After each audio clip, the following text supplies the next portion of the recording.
कोविड-19 पूरी दुनिया के लिए मेंटल पेंडेमिक की तरह बन गया है। जो संक्रमित हो चुके हैं वो ठीक होने के बाद भी घबराए हुए हैं और जो संक्रमण से बचे हुए हैं वो अपने आसपास के हालात देखकर हर वक्त चिंता में रहते हैं।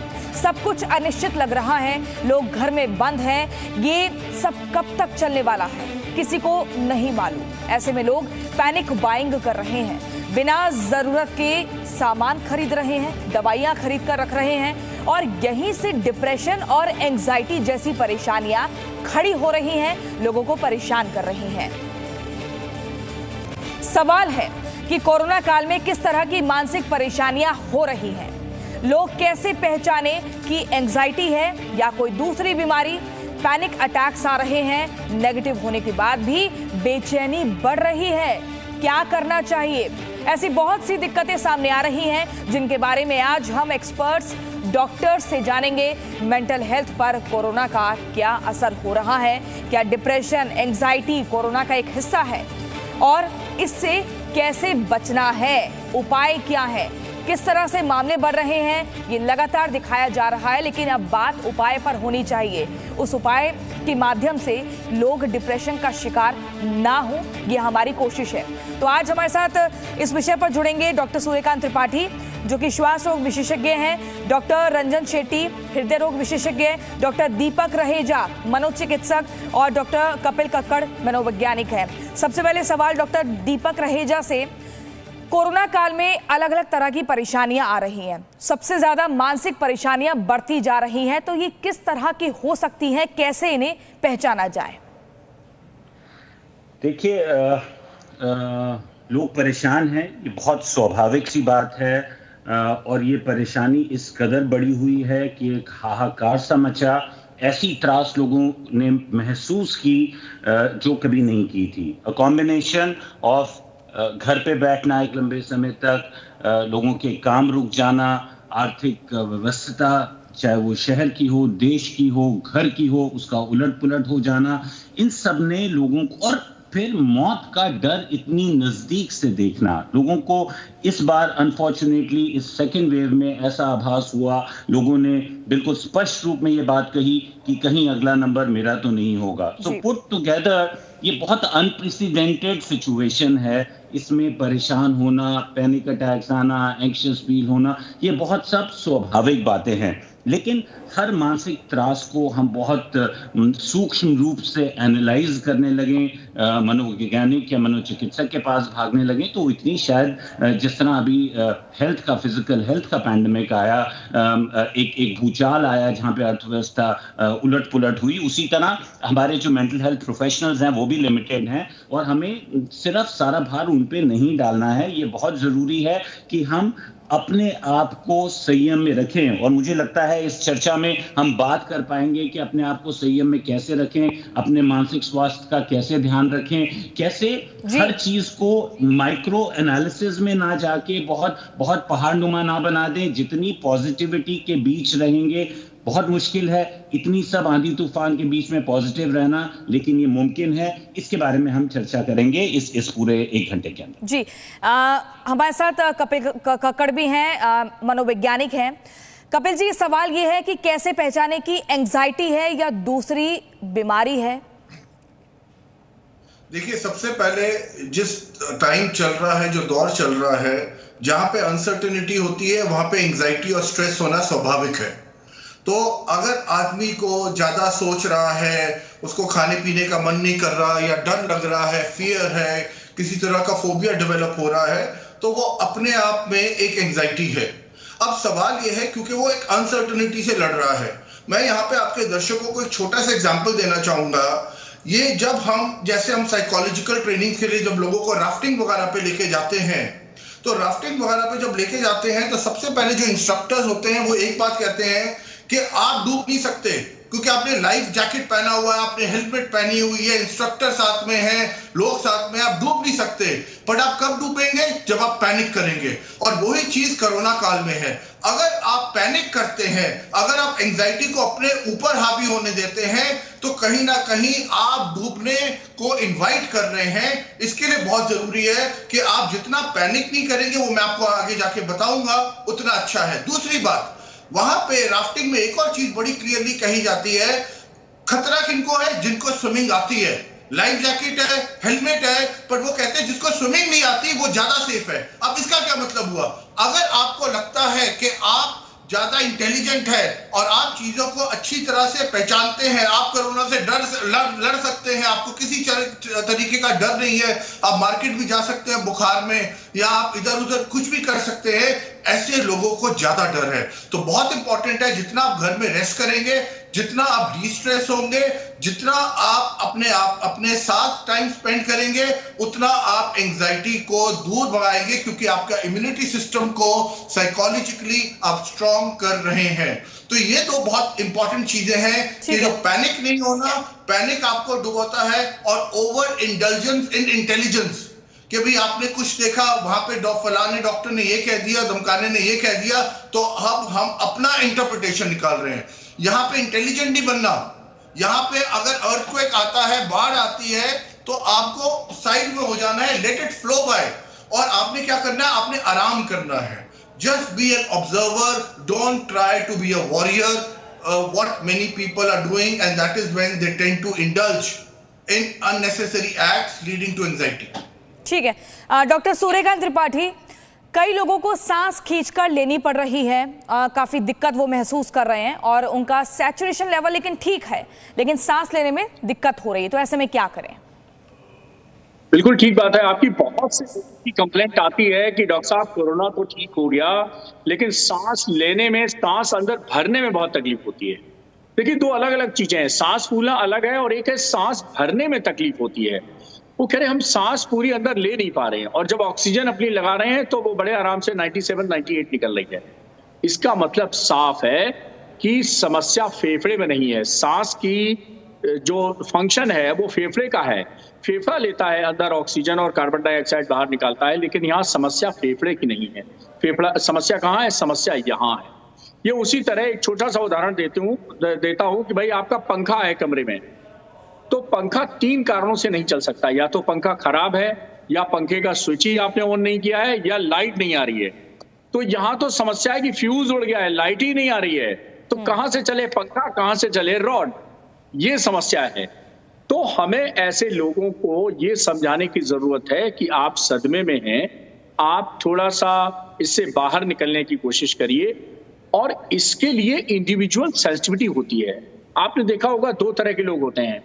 एक होते हैं जरा सी कोई छींक जुकाम आया नहीं, उनका today I am not feeling well, मैं ऑफिस से छुट्टी ले लेता हूँ, रेस्ट करूंगा। दूसरी पर्सनालिटी कैसी होती है? बुखार आ गया 101, उनका लाओ एक पैरास्टामोल लाओ, मैं खाता हूँ, नहीं ऑफिस जाना बहुत जरूरी, मैं ऑफिस जाता हूँ। तो इसी तरह हमारे समाज में भी कई तरह की पर्सनालिटीज होती हैं, उनका अपना अपना एक परसेप्शन होता है, और उनको उसी हिसाब से हैंडल करना पड़ेगा। जो नाजुक हैं, जो कोमल हैं, जो हाइपर सेंसिटिव हैं, उनके लिए एक थोड़ा सा हमें मेंटल सपोर्ट जुटाना पड़ेगा, इमोशनल सपोर्ट जुटाना पड़ेगा। हम ये नहीं कह सकते कि ये पैनिक में है, सदमे में, वो तो है ही है भाई, वो तो खुद पता चल रहा है कि है, लेकिन उनका करें क्या? तो उसके लिए एक हमें इमोशनल पीयर ग्रुप हो, चाहे फैमिली का ग्रुप हो, उनको इन्वॉल्व करके रखना होगा, उनको डाइवर्ट करके रखना होगा, उनको पुराना हादसा वो भुलाना होगा, और उनको दिखाना होगा कि देखो ईश्वर की कृपा, आप बिल्कुल स्वस्थ हैं, एकदम स्वस्थ, आपकी ऑक्सीजन देखिए बढ़िया आ रही है, आपको बुखार नहीं है, आप मेरे साथ चल दे रहे हैं, कोई दिक्कत नहीं है। तो ये उनको बार बार कन्विंस करना होगा।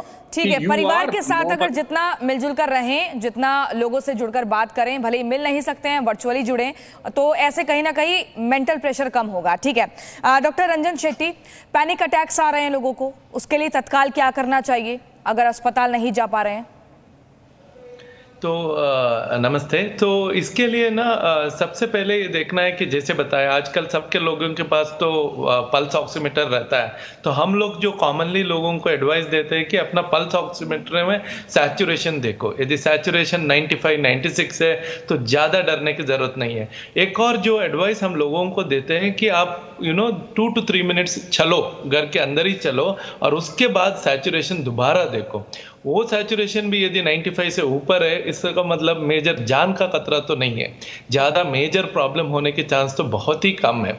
और फिर हम लोगों को बोलते हैं, मतलब इट्स मोर अबाउट उनको थोड़ा हिम्मत देने की बात है इसमें, और वो अपने लोगों के साथ टच में तो हमेशा रहना चाहिए और फिजिकली अपने आप को एक्टिव रखना चाहिए। ये जो कोविड के बाद है ना, लोग बहुत डिप्रेशन में रहते हैं, थोड़ा उनको डर रहता है और सोशली भी वो आइसोलेट हो जाता है थोड़ा, तो इसलिए इट्स वेरी इंपॉर्टेंट कि वो अपने डॉक्टर के पास रेगुलर टच में रखे, केयर गिवर के पास रेगुलर टच में रहे और जो भी अपना प्रॉब्लम है थोड़ा डिस्कस करे उसको। लेकिन डॉक्टर दीपक रहेजा, कोरोना काल में अगर एंग्जाइटी है तो क्या इसे हमें SOS कॉल समझना चाहिए? SOS कॉल तो मेरे ख्याल से है ही, उसको नकारा नहीं जा सकता, उसको झुठलाया नहीं जा सकता, लेकिन क्या उस SOS कॉल पे एक्ट करके हमें इमीडिएटली अस्पताल भागना चाहिए? क्या हमें डॉक्टरी जांच करानी चाहिए? तो मेरे ख्याल से इसका जवाब ना होगा। हर चीज़ को बहुत हम पहाड़नुमा ना बना दें। चीज़ें बहुत विकराल हैं, बहुत बिगड़ी हुई थी, शायद लग रहा है कुछ पकड़ में आ रही हैं, क्योंकि यहाँ हमें आशावाद रखना बहुत ज़रूरी होगा। कहीं अपने मेंटल स्वास्थ्य का, मानसिक स्वास्थ्य का ध्यान ज़रूर रखना है। योग, व्यायाम, पिछले दिनों खूब हमने चर्चा की कि जो वेस्टर्न एक्सरसाइजेज हैं ये फिजिकल आपकी देखरेख, आपकी बॉडी की देखरेख के लिए, मसल बिल्डिंग के लिए बहुत बढ़िया है, कार्डियो के लिए भी बढ़िया है, लेकिन जो योग है ये कहीं आपके मानसिक स्वास्थ्य को भी संतुलन में लाने में मदद करता है। टेक्नोलॉजी का ज़माना है, आप गूगल में जाइए, यूट्यूब पे जाइए, आपको बहुत अच्छी आसान एक्सरसाइजेज मिलेंगी, बहुत अच्छी आसान मेडिटेशन मिलेंगी। इन सब चीज़ों को अपने जीवन में इस वक्त हमें इन्वॉल्व करना, उन्हें रोज़मर्रा की ज़िंदगी में अपनाना बहुत ज़रूरी है। अगर हम अपने मानसिक स्वास्थ्य का ध्यान रखेंगे तो इस तरह की पैनिक की सिचुएशन हमें महसूस नहीं होगी।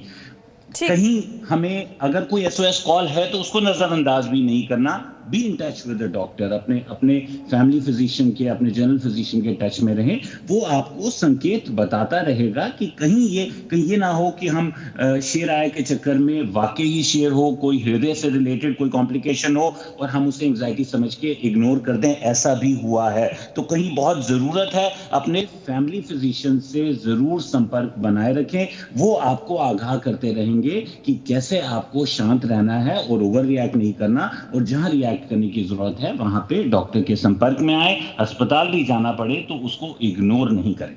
ठीक है, इग्नोर नहीं करना है। अगर किसी भी तरह की ऐसी स्थिति आप महसूस कर रहे हैं कि आपकी एंग्जाइटी लेवल बढ़ रहा है, बेचैनी हो रही है, तो अपनी फैमिली फिजिशियंस से लगातार बातचीत करते रहें, उसके संपर्क में रहें, क्योंकि डॉक्टर ही आपको बता सकते हैं कि आप कैसे उस मौजूदा स्थिति से बाहर निकल सकते हैं।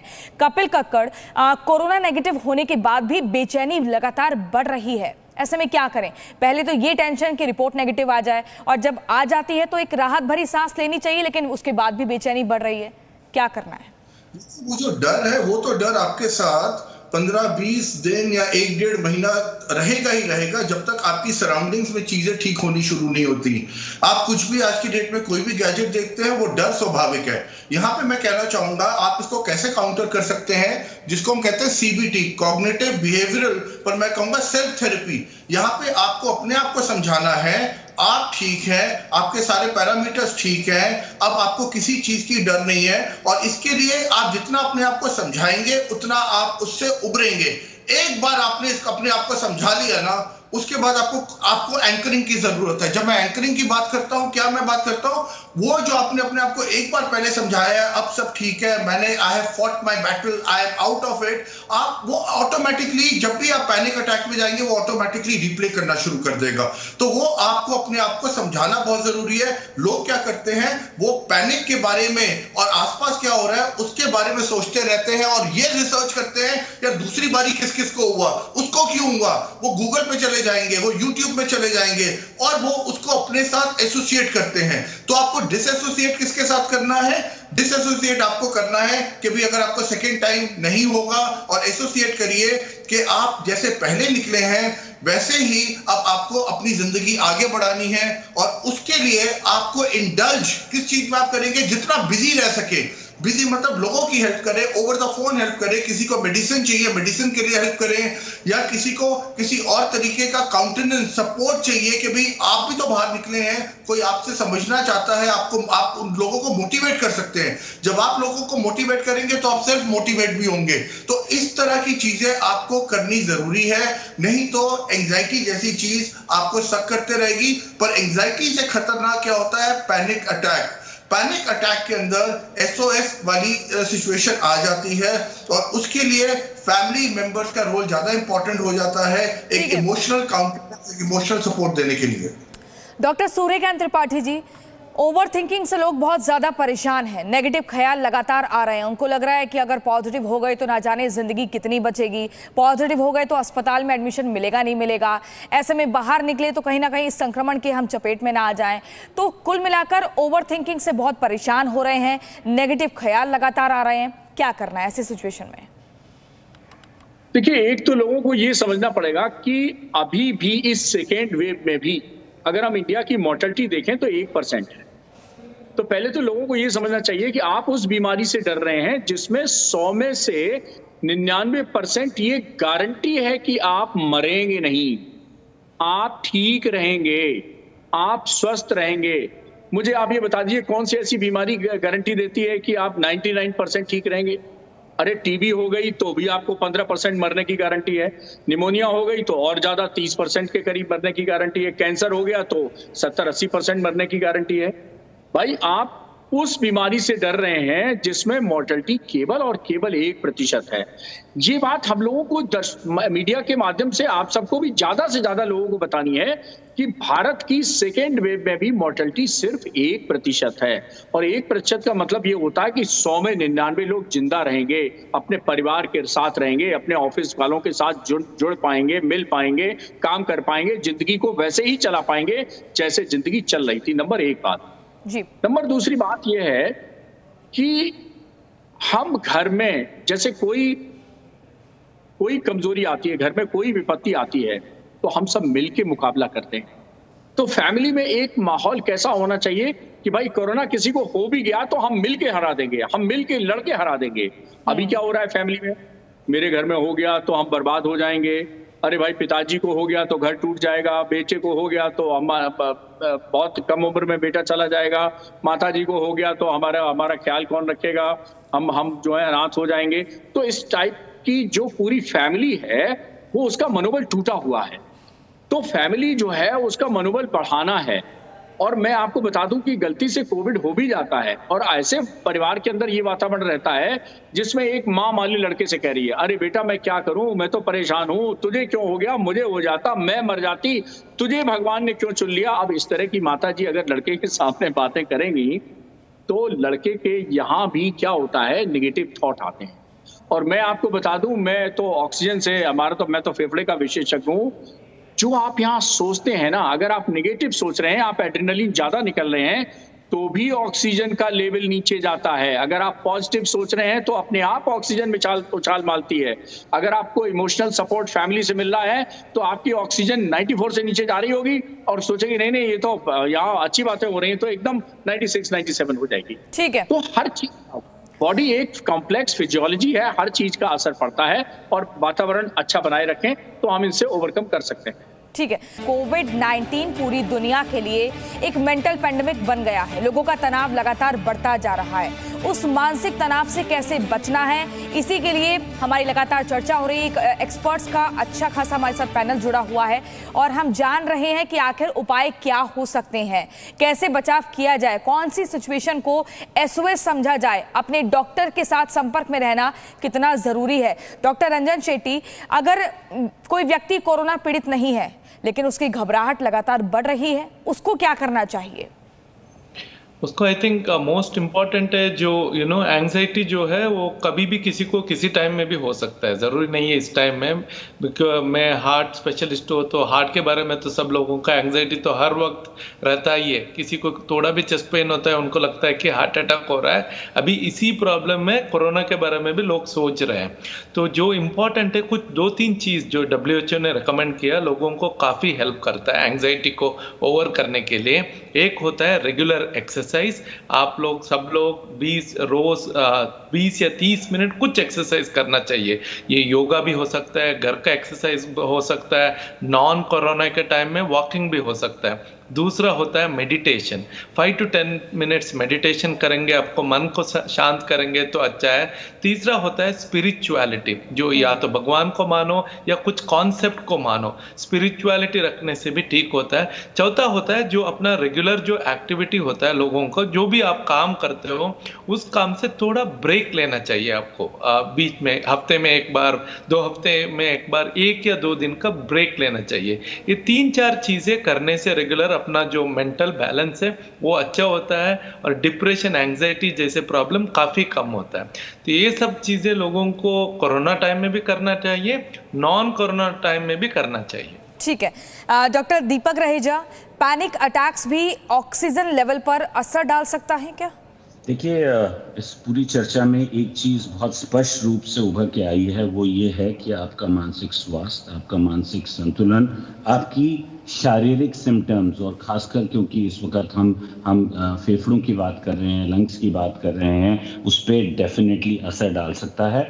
आपकी ऑक्सीजन सैचुरेशन, जब आप पैनिक अटैक में आते हैं, आपका ब्रीदिंग पैटर्न बदल जाता है, जिसके कारण आपकी कार्बन डाइऑक्साइड और ऑक्सीजन का जो संतुलन है इसका ये बिगड़ना काफ़ी लाजमी हो जाता है, जिसके कारण आपको कुछ मामूली डिप इन ऑक्सीजन सैचुरेशन नज़र आ सकता है। जिन लोगों को जिनके फेफड़ों में असर आ भी रहा है, अगर उनका मनोबल नहीं बना, जैसा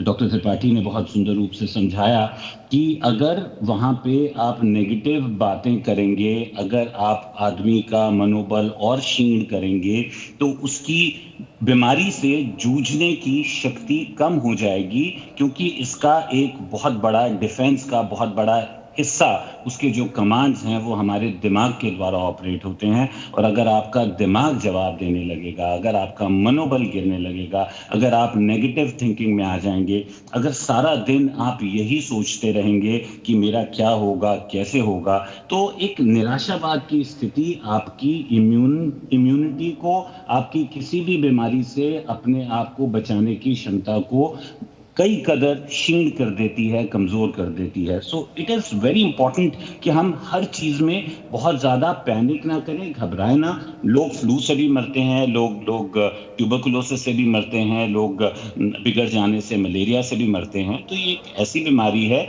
जो कि बहुत कम मात्रा में मोर्टेलिटी करती है, लेकिन क्योंकि अकस्मात एक बड़ी पॉपुलेशन एक्सपोज हुई, हमारे लिए ये एक फॉरेन एंटीजन था, एक फॉरेन पैथोजन था, जिसकी वजह से हमारी लड़ने की, हमारे शरीर की इम्यूनिटी की लड़ने की क्षमता उसमें नहीं थी। धीरे धीरे जैसे हर्ड इम्यूनिटी बढ़ रही है, चीज़ें बेहतरी की तरफ निश्चित रूप से जाएंगी।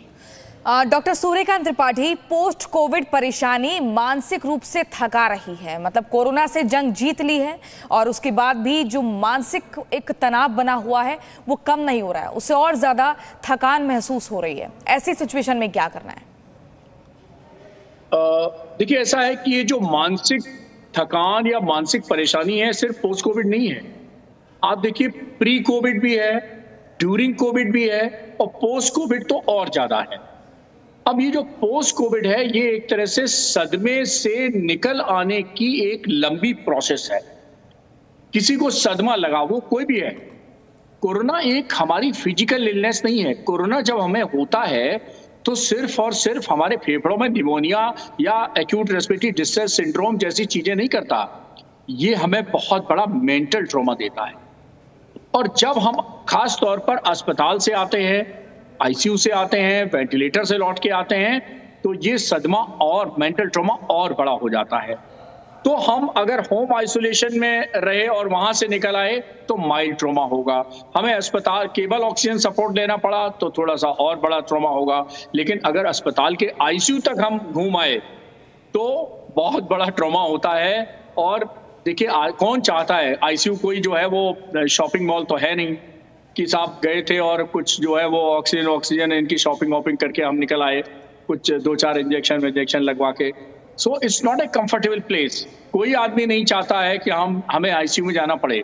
लेकिन जब जीवन में, और सबको पहली बार जाना पड़ रहा है, किसी को ऐसा तो है नहीं कि 2 साल पहले भी गए थे, कोरोना हुआ था, कोरोना तो अभी 15 महीने से ही है।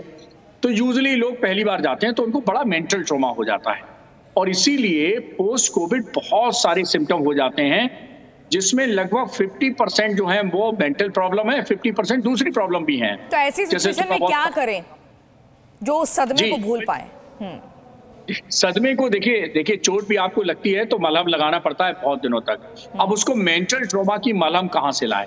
तो डॉक्टर रहेजा बिल्कुल सही कह रहे थे अभी कि मेंटल ट्रॉमा के लिए बहुत सारी चीजें हैं जो लगाई जा सकती हैं। एक तो दोस्तों की तरफ से यानी पीयर ग्रुप की तरफ से, एक परिवार की तरफ से, और दूसरा सबसे बड़ी बात है जिस भी ईश्वर में विश्वास रखते हैं उसका सबसे पहले तो कहिए भाई आप इनका प्रसाद चढ़ाइए। आप हनुमान जी में विश्वास करते हैं, चलिए भाई आज हनुमान जी के मंदिर ले चलते हैं, हनुमान जी को प्रसाद चढ़ा देते हैं, यहीं से हनुमान जी प्रसाद चढ़ा देते हैं। अगर मंदिर नहीं खुला है, आप इस्लाम धर्म को मानने वाले तो कहिए फलानी मजार पे चलते हैं, हरे रंग की चादर चढ़ा देते हैं और उनका शुक्रिया कहते हैं ईश्वर से कि मैं उसे बुझने। तो ये स्पिरिचुअल कनेक्ट करेगा, स्पिरिचुअल में इम्यूनिटी प्रदान करेगा। ठीक है। दूसरा, मान लीजिए उसको नेटफ्लिक्स पे कुछ वो मूवी दिखा दीजिए या उसकी पसंदीदा फिल्में दिखा दीजिए जो अब युवा समय में या अपना बहुत फेवरेट है उसकी। तो फेवरेट चीजें खाने को दीजिए, फेवरेट म्यूजिक दीजिए, फेवरेट सॉन्ग्स दीजिए, फेवरेट उसका जो स्पिरिचुअल फ्लेवर है वो दीजिए, सब कुछ फेवरेट दीजिए। और अगर उसके जीवन में कोई अचीवमेंट हुए हैं तो उनको याद दिलाइए कि अरे भाई तुम तो भाई एमए में गोल्ड मेडलिस्ट रहे हो और तुमने एक बार स्टेट लेवल का बैडमिंटन जीता था, तुमने ये किया था, वो किया था। इस काइंड की एक उसको बूस्टअप करने के ये बहुत सारे बूस्टर्स हैं। तो इस तरह के बूस्टर शॉट आप लगाते जाएंगे तो ये मेंटल ट्रॉमा में मलहम का काम करेंगे। ठीक है। डॉक्टर रंजन शेट्टी, लगातार दवाइयों का बहुत ज्यादा सेवन हो रहा है क्योंकि दवाई जितनी ज्यादा ले रहे हैं उसके बाद ही मरीज उस पर्टिकुलर बीमारी से बाहर निकल पा रहा है। लेकिन इन दवाइयों के ज्यादा सेवन से भी क्या मेंटल हेल्थ पर असर पड़ता है? डेफिनेटली इसका असर तो पड़ सकता है, पर हमें इधर याद रखना है कि दवाई हमारा दुश्मन नहीं है, इसमें बीमारी हमारा दुश्मन है। तो सबसे इम्पोर्टेंट है कि हम बीमारी से बाहर आए।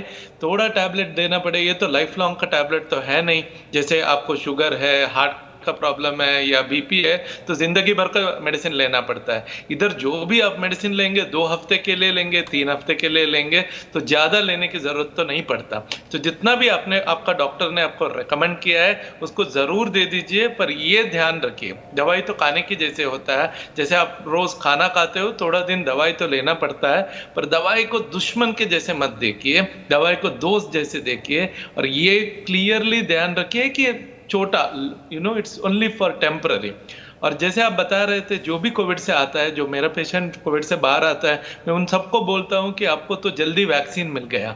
नॉर्मली वैक्सीन में तो इतना लंबा क्यों रहता है? एक बार जो भी कोरोना से जीत के आता है उसका रिपीट होने के चांस 1% से कम है। इसको दोबारा कोरोना आने का, स्पेशली सीरियस कोरोना का होने का चांस तो 1% से कम है। ये बहुत ही इंपॉर्टेंट है हम उसको बताएं कि आपको तो वैक्सीन मिल गया, नेचुरल वैक्सीन मिल गया, जो अभी जो कमर्शियली या जो भी वैक्सीन मिल रहा है उनसे बेटर है, बिकॉज उसका प्रोटेक्शन बेटर है।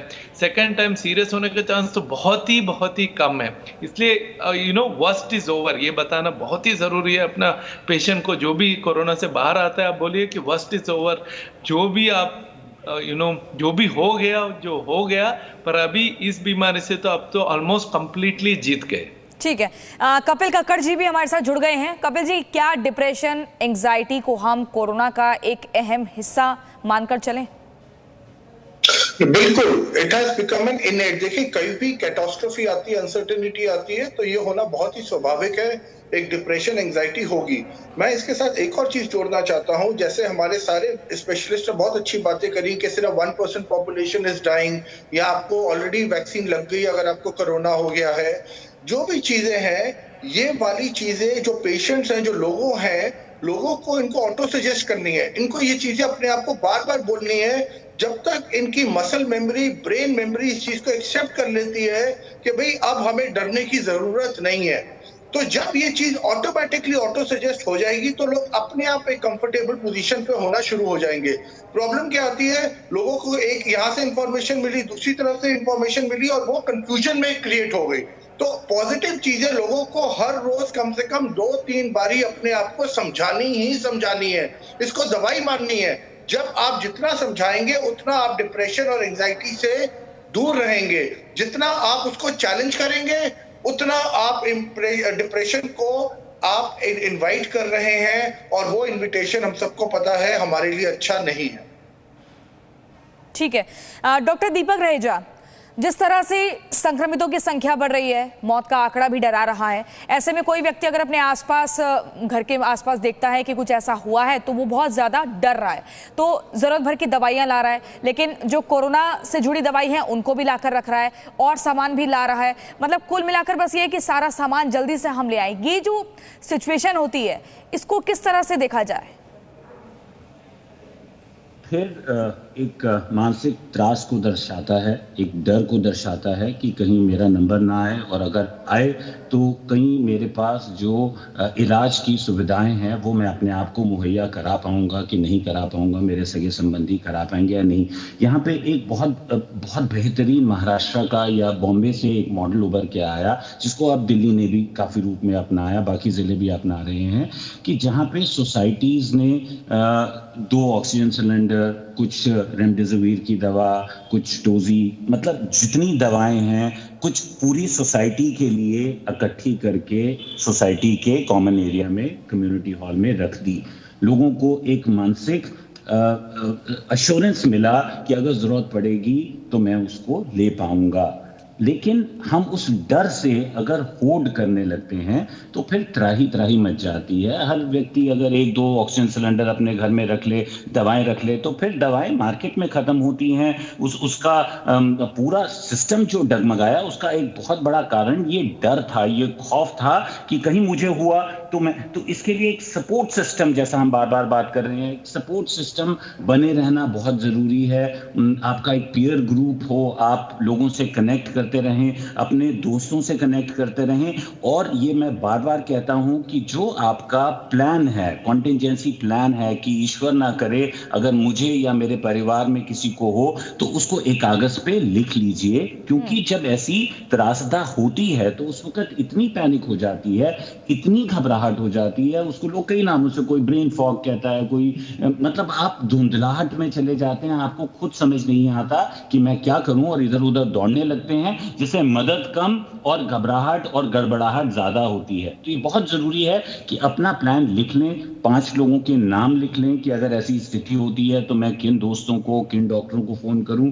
अगर इन सब चीजों को आप करके चलेंगे तो आपको घबराहट नहीं होगी, आप पैनिक में नहीं और असमंजसता से नहीं जूझेंगे। सबसे बड़ी परेशानी यहाँ है कि एक असमंजसता से जूझना कि if it happens to me, what will I do? So it's very important to have that plan in very clear order written, ताकि आप उस टाइम घबराएं नहीं। ठीक है डॉक्टर त्रिपाठी, आपने कहा कि परिवार का सहयोग बहुत जरूरी है, तभी मनोबल बढ़ेगा और पॉजिटिविटी भी आएगी। लेकिन अगर परिवार में सिर्फ 2 लोग हैं, दोनों को ही कोरोना हो गया, वो जंग लड़ रहे हैं, उसके बाद पोस्ट कोविड की सिचुएशन आ जाती है, लेकिन तनाव उनका लगातार बना हुआ है, एक चिड़चिड़ापन है, खान पान पर ध्यान नहीं दे रहे हैं, टेंशन है कि नौकरी चली गई तो क्या होगा, बिल देना है, तो इस तरह की सिचुएशन में कैसे करें? 2 ही लोग हैं, कैसे एक दूसरे का मनोबल बढ़ाएंगे? दोनों ही नेगेटिव हैं।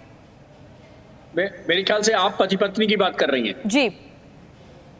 तो मैं तो ये कहूंगा कि पति पत्नी अपनी शादी के बाद जब 1 साल का या कुछ दिनों का हनीमून मनाया था, उस पीरियड को याद करें। उससे अच्छी कोई बात हो ही नहीं सकती है। देखिए, आपके जीवन में अगर आपको 10 साल का जीवन याद है, 20 साल का याद है, 30 साल का याद है, जो उसमें बेस्ट पीरियड है, उन मेमोरीज को आप याद करिए, उन मेमोरीज को याद करिए और अपने दोस्तों को वीडियो कॉल लगाइए। भाई आजकल तो डिजिटल का जमाना है, किसने कहा है कि आप कनेक्ट नहीं कर सकते?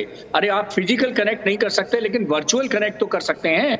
आप दोस्तों से बात करिए, उनसे चैट करिए, और जैसा मैंने रिपीट किया है कि आपकी लाइफ का जो बेस्ट अचीवमेंट है, आपकी लाइफ का जो बेस्ट पीरियड है, आपके लाइफ की जो बेस्ट मेमोरीज है, उनको लाइए बीच में। ठीक है, एक आखिरी रिएक्शन हम डॉक्टर शेट्टी से भी ले लेते हैं। डॉक्टर शेट्टी, क्या आपको लगता है जिस तरह से कोविड सेंटर पे हम ध्यान दे रहे हैं, वैक्सीनेशन को लगातार हम जहन में रख रहे हैं कि वैक्सीन ज्यादा से ज्यादा लोग कराएं तो सुरक्षित रहें, ऐसे में कुछ ऐसे वर्चुअल प्रोग्राम्स भी होने चाहिए जिसमें लोग वर्चुअली जुड़े और वहां से एक सकारात्मक ऊर्जा आए और वहां लोगों को भी बोलने का मौका मिले?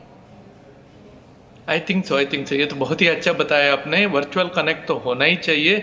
आपको मैं एक बात बताऊं, ये जो टाइम है ये डॉक्टर्स के लिए भी इतना अच्छा टाइम नहीं है। हम लोग भी इस टाइम में, बिकॉज इतने सारे पेशेंट आते हैं जो सिक होते हैं, हमारे लिए भी ये वर्चुअल मीटिंग चाहिए। तो हम लोग भी अपने दोस्तों से मिलते हैं, वर्चुअली बात करते हैं, एक दूसरे के एक्सपीरियंस शेयर करते हैं। तो लोगों को भी ये करना चाहिए, एक दूसरे से हमेशा कनेक्ट में रहना चाहिए। और जो भी आदमी कुछ भी पॉजिटिव होता है, जो आइसोलेशन में रहता है, उनसे हमेशा टच में रहिए। ठीक है, कभी हो सकता है वो पूरा आपसे कम्युनिकेट कर, पर टच में जरूर रहिए। ठीक है, आप सभी एक्सपर्ट्स का बहुत बहुत शुक्रिया हमारे साथ जुड़ने के लिए। तमाम महत्वपूर्ण बिंदुओं पर आपने अपनी राय रखी। देखिए, ये जो मुश्किल भरा वक्त है ना, ये निकल जाएगा। एक वक्त की खासियत यही होती है, अगर वो बुरा है या अच्छा है वो निकल जाता है, लेकिन अभी हमें सब्र करना है, अभी हमें पेशेंस के साथ आगे बढ़ना है, तभी सकारात्मक ऊर्जा आ पाएगी। अपने परिवार के साथ रहिए, वर्चुअली अपने दोस्तों से जुड़िए, क्योंकि बाहर जाना अलाउड नहीं है। आप बाहर जाकर पार्टी नहीं कर सकते हैं, मिल नहीं सकते हैं, लेकिन वर्चुअली तो जुड़ सकते हैं। और अपने पुराने पलों को, अच्छे पलों को याद कीजिए, तभी आप मेंटल पेंडेमिक से बाहर निकल पाएंगे। और बहुत ज़रूरी है कि रोज़ आप योग और मेडिटेशन करें, आपको बहुत रिलीफ मिलेगा।